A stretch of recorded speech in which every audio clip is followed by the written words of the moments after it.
It's the start of the 2024 spring real estate market in Toronto, and one of Google's top search questions is, will Toronto real estate prices go down? Which is something that people are either really nervous about or are praying for. We seem to have started the year with some pretty powerful headlines and news, but 2 months in, while things aren't slow, the market isn't exactly roaring either. So in this video, I'm gonna go over all the reasons that I could think of for why home prices could drop further, and give you all the reasons for why home prices might stay high and could even rise from where they are today. If this is your first time seeing me, my name is Jonathan Lee and I'm a Toronto area realtor based out of Etobicoke. If you enjoy real estate content, like this video and click subscribe. And if you guys have any remarks, any reasons that I missed for why prices could rise or drop, leave them in the comments below. So to start off, let's take stock of where we're at with the market. The average resale price in the city of Toronto, the 416 in February 2024 was $1,078,000, which is down in Toronto from an average price of $1,210,000 in 2022. And it's also up slightly from where it was in 2023 from $1,072,000. That's a drop of about 11% from the peak. It's not a small amount, but given how much rates have increased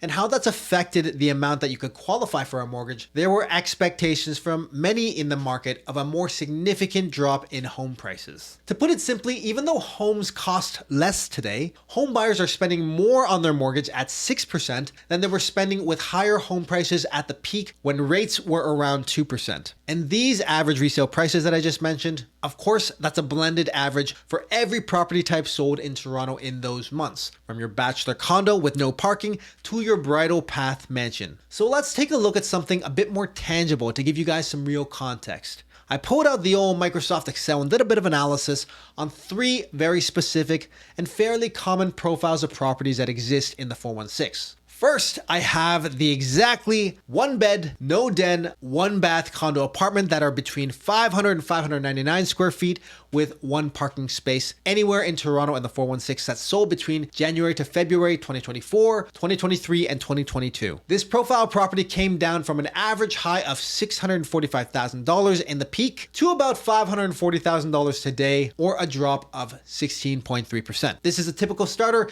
get your foot in the market type of first-time homebuyer property that someone gainfully employed with a good down payment might purchase. Next, I have the average price for a 3-bedroom, 2-bath detached bungalow with a 40 to 45 foot frontage lot by 100 to 130 foot depth lot anywhere in Toronto, sold between January to February 2024, 2023, and 2022. These sold on average for $1,387,000 in the peak, and now they're $1,123,000, a drop of 19.1%. Lastly, here is a price for a 4-bedroom, 4-bathroom detached 2-story house on a 45 to 60 foot frontage lot by 100 to 150 foot depth lot in the 416. And again, selling between January to February 2024, 2023, and 2022. These were selling for $2,073,000 in the peak to $1,651,000, or a drop of 20.3%. So these property comparables are showing us 2 things. First, that the combination of high interest rates and time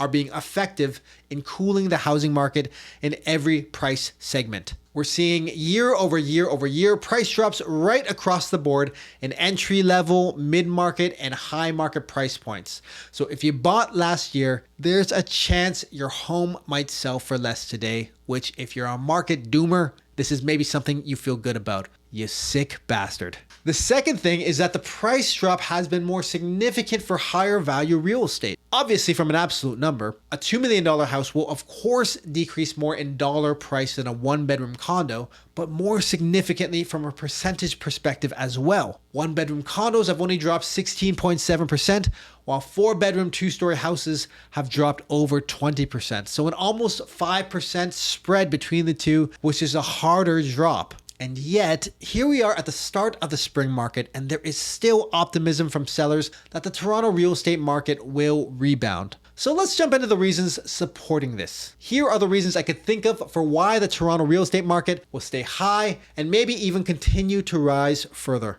So reason number 1, population growth, all in the form of immigration and students.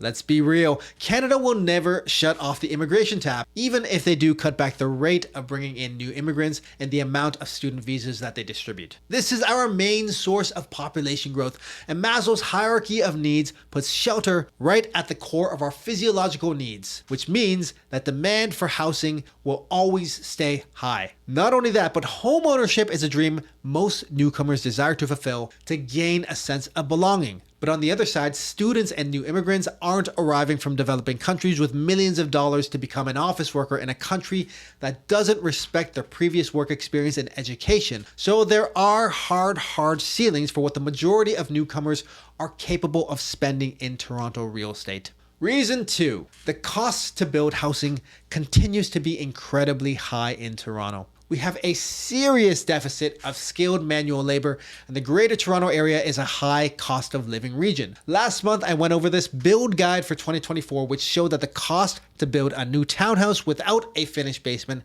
can range in price from $205 per square foot to $250 a square foot. And that doesn't include any new development fees that municipalities tack onto builds, which subsequently get passed down onto home buyers. These development fees are a serious source of revenue for cash-strapped cities and municipalities, and I can't see why they would just slash them. So even if a ton of new homes were built in the Greenbelt or the outskirts of the GTA, it's unlikely that these are going to sell in the 400,000s or 500,000s unless they're seriously small. So if you're looking for a family house as a new build, you're probably looking at starting in the 600 to 700,000s at a minimum. And a good place to see that is in the Niagara region, close to the US border. But for most of us, that's just too far to go when you work in Toronto. Reason 3, no one is building anything due to high interest rates. Builders and developers, they don't build stuff with cash. Of course not. That would be incredibly expensive. Instead, they borrow money and secure additional funding by pre-selling properties. So in 2024, we have all this demand for housing, which will probably increase with time as students graduate and enter the workforce, and yet we have no solutions. Demand is expected to grow and supply will stay the same or maybe even shrink, at least in the resale market. Reason number 4. In Canada, real estate is one of the biggest, and for some of us, the only opportunities we've got. Either through the construction, investment, banking, insurance, development, or sales side of it, there isn't a lot of opportunities in Canada. And that's why if you have much talent or skill in another industry, maybe if you work in tech or in investment banking, many will leave for the US where there are much larger opportunities in other fields. And this is both a positive and a negative to our economy. We have too many of our eggs in real estate, but because of that, it's unlikely that those who are deeply vested in the industry will just let it crumble apart over a couple low performing years. Reason number 5. Too many middle-class Canadians' net worth is locked into real estate in their own homes. They won't sell unless it's profitable or they get the best price available to them. Or, of course, they can no longer afford to keep their home, which for most 55-plus-year-old Canadians, those that are baby boomers, that's unlikely to be the case because they paid it off a long time ago. So for them, low prices is just a waiting game, and 25 years of perpetually rising home values has paid off for most of them. So, maybe waiting another year or two isn't really going to hurt so much. And reason number 6, many of us Canadians have accelerated our debt repayments due to high rates, and that's coming at the hindrance of our economy's performance as we have fewer dollars circulating in the economy and instead more of it is being diverted to repay loans. What this means is that our economic performance currently probably appears to be worse than it actually is, and that Canadians as a whole aren't actually suffering as much as the economic performance indicators are showing. And as rates drop, this could be the key to our soft landing. So I think that's mostly it. I think I hit most of the key reasons here, but if I did miss any reasons to continue to be high on real estate, like I said, leave a comment down below.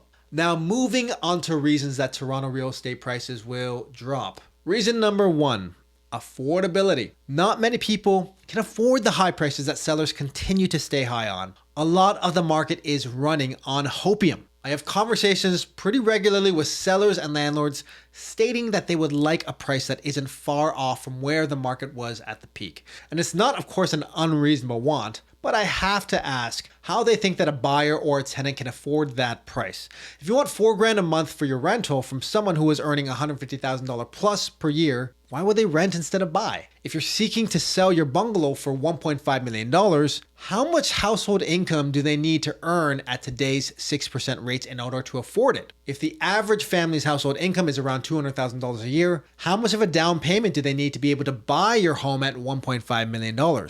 700 grand? So they needed to have been very good with their investments because the bank of mom and dad isn't pulling out of their HELOC with rates at 8 to 10%. You get me? Reason number 2, inflation is high and remains sticky, and the US economy is performing well. There's an expectation that interest rates will drop imminently, that we're maybe a couple months away and the market will return to what it was in 2021 or 2022. Yay! Rates could actually begin dropping in a couple months. I have no idea, but I can't see the Bank of Canada overnight rate going below 5% anytime soon. Our rate cuts are likely to mirror the US Fed Reserve, and the longer that the US performs well, the more it will delay and subdue our own rate cuts here in Canada. And when rate cuts happen, they're probably going to be smaller and more subtle. 25 basis point decreases that might initially get the real estate market all abuzz, but once it stabilizes, the market may continue tightening because we are over leveraged in real estate.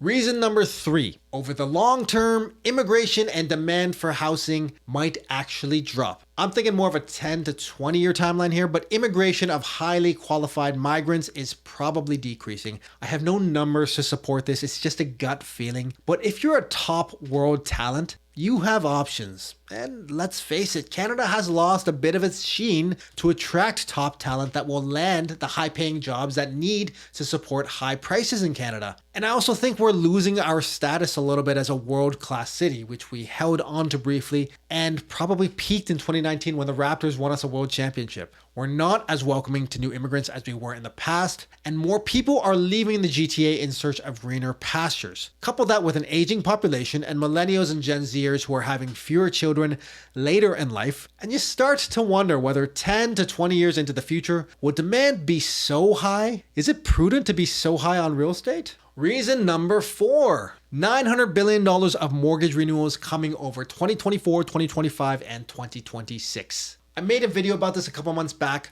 but there is a combined $900 billion of mortgage renewals coming up, the brunt of which will be for prices paid 5 years prior. So in 2026, homeowners will be renewing mortgages for prices paid in 2021 at rates which might actually be double or triple what they locked into back then. We're only a couple months into 2024, which will have the lowest amount of renewals of all those 3 years. So we haven't even started to feel the effects of this, but this will have an impact on the market and the financial well-being of many homeowners. This is a story that will continuously unfold over the next 3 years, and I expect 2024 will have the lowest impact on the market, but this is a dark horse that we can't ignore. It could be something the market manages to digest in 2024, but turns into a more serious major event that we face in the second half of 2025. So keep your eyes and ears out for that. Reason number 5. Our economy may move away from quantitative easing. Quantitative easing is a policy that the banks used from 2009 to 2022 to increase the amount of money circulating to spur economic activity. Basically, the banks were printing money. It's why mortgage rates continue to hover around 2 to 3% or so for such a long time. Times were good, our economy grew, and home prices ballooned to where they are today. I'm no economist, so I probably shouldn't predict on how the global banks and the Bank of Canada decide on their economic money policy, but there seems to be consensus that we're not going to see these low mortgage rates again for a long time. Reason number 6. Property taxes will go up. Municipalities, and Toronto specifically, have managed to keep property taxes low by levying development charges on new builds. These fees were tacked onto the prices when you buy pre-construction, and those charges have been a major source of revenue, particularly for the city of Toronto. But as there are fewer newer homes being built, the city is now looking at raising property taxes to pay for all of its services. Further, MPAC, the Municipal Property Assessment Corporation, hasn't done a reassessment of value for most homes since 2016. They typically reevaluate properties every 5 years, but postponed it in 2021 due to COVID. MPAC provides dollar values for all properties in Ontario, which the municipalities then use as a source to quantify your property taxes. So come 2026, which should be when the next property value assessments come out, we're likely to see some pretty serious tax increases. And while this will likely be phased in over a number of years, one of the qualifiers for a mortgage is your property taxes. So if taxes increase, you will qualify for less mortgage. And reason number 7, too many Canadians are over leveraged on housing. This is affecting both renters and homeowners alike, but many tenants are putting as much as 50% of their after-tax income into rent. And with high rates, some homeowners on variable rate mortgages are even pushing up to 60% of their incomes to service their homeownership. What room is there for home prices to grow? And can this be sustained if we want to grow in other areas of our economy? The answer to all of this, of course, is a resounding no. But if we are to expect prices to drop, we also need interest rates to stay high over a longer period of time for it to do its thing. So those are all the reasons that I could think of to be bearish on real estate. So what do you guys expect for the future? Are you bullish or bearish on Toronto real estate? Were there any reasons I missed?